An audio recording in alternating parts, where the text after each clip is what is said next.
L'événement qui réunit des jeunes venus de plusieurs localités marque le début d'une semaine d'enseignement biblique. La vision qui a donné naissance à ce projet est de former une génération éclairée, engagée pour Christ et utile à la société. Le camp Flambeau, c'est un lieu d'espace, de rencontre entre jeunes chrétiens et on peut même dire même non chrétiens.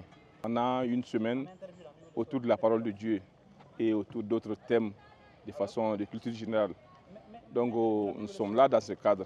Nous rendons grâce à Dieu pour le bon déroulement de cette cérémonie et gloire à Dieu pour le programme et le bon déroulement du programme. D'avoir des jeunes transformés, des jeunes engagés, des jeunes qui à la sortie de ce camp seront vraiment des modèles, des exemples pour leur famille, leur église, leur communauté, la nation, leur établissement, que ce soit des scolaires au niveau secondaire, au niveau professionnel et au niveau universitaire. Nous leur disons vraiment le plus grand respect, la soumission au règlement intérieur du camp. Prenant la parole, le directeur de cabinet du gouvernorat de Ségou a salué cette initiative citoyenne et éducative, soulignant l'importance de telles activités dans l'encadrement moral et spirituel de la jeunesse. L'éducation commence par la famille et au sein de la communauté. Donc l'Église protestante a bien compris ce message. Nécessairement parler des valeurs, comme je l'ai dit, de mettre les jeunes dans la réflexion par rapport à leur accompagnement aux autorités et au pays. Donc il y a effectivement des similitudes entre vraiment ce camp, les objectifs de ce camp et les visions des plus hautes autorités de notre pays dans le domaine de la citoyenneté, dans le domaine de la connaissance en soi du pays, de l'être humain même. Donc vraiment je remercie les organisateurs, je souhaite la bienvenue à tous. De tels rassemblements nécessitent le pardon mutuel, la tolérance entre les jeunes et de voir seulement que les objectifs qui les ont amenés ici, de communier, de fraterniser. Et les liens qu'ils vont tisser vont pratiquement au-delà vraiment de ce camp et au-delà même de leur âge. Dans le futur, des liens qui seront quand même renforcés. Des propos qui ne tombent pas dans l'oreille d'un sourd comme les autres campeurs, Assetou Adel Bassolé ne cache pas sa joie de vivre cette expérience à Ségou. Elle espère tirer le meilleur pour sa croissance spirituelle et personnelle.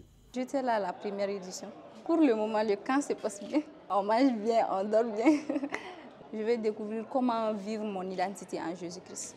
Visiblement ému, le parrain de l'édition n'a pas manqué d'exprimer son sentiment de fierté. Fier et ce micro, je passe pour saluer la famille d'Amélie, Pascal, qui a pensé à ma famille, qui a pensé à moi et à madame, en nous demandant de parrainer cet événement majeur des Flambeaux. Vraiment, c'est un sentiment de fierté, c'est un sentiment d'amour, de fraternité que j'accueille effectivement cette haute responsabilité. Et je dédie aussi cet espace, ce parrainage, cette marrainage, n'est-ce pas, au Seigneur. Vraiment, je suis dans la joie, dans l'allégresse totale. Tous les détails comptent pour la réussite du camp. Vu la situation actuelle même du pays, on avait décidé au moins d'arrêter tous les programmes à partir de 13h au niveau de l'église. Et après, dans l'après-midi également, on a prévu de faire le sport. Ça, c'est tous les soirs, il y aura du sport. Et également, il y a des visites. Comme on l'a dit, Ségou est une ville historique. On prévoit également d'amener les enfants sur les différents sites. Donc, on a même organisé également un jeu d'invisibilité qui peut être une occasion aussi pour les enfants de se connaître, sinon de se connecter même après ces camps, qu'ils soient toujours ensemble en connexion. Dieu merci, aujourd'hui nous pouvons dire que les campeurs sont dans de bonnes conditions. Hier à l'arrivée, peut-être on avait eu un peu d'inquiétude par rapport au logement, mais Dieu merci, vu le nombre de cars qui est arrivé vers le petit soir. Mais Dieu merci, on a pu les installer tous et il n'y a pas eu de problème. Ce camp s'annonce donc comme un rendez-vous marquant pour ces jeunes flambeaux, appelés à briller pour Christ au cœur de leur génération.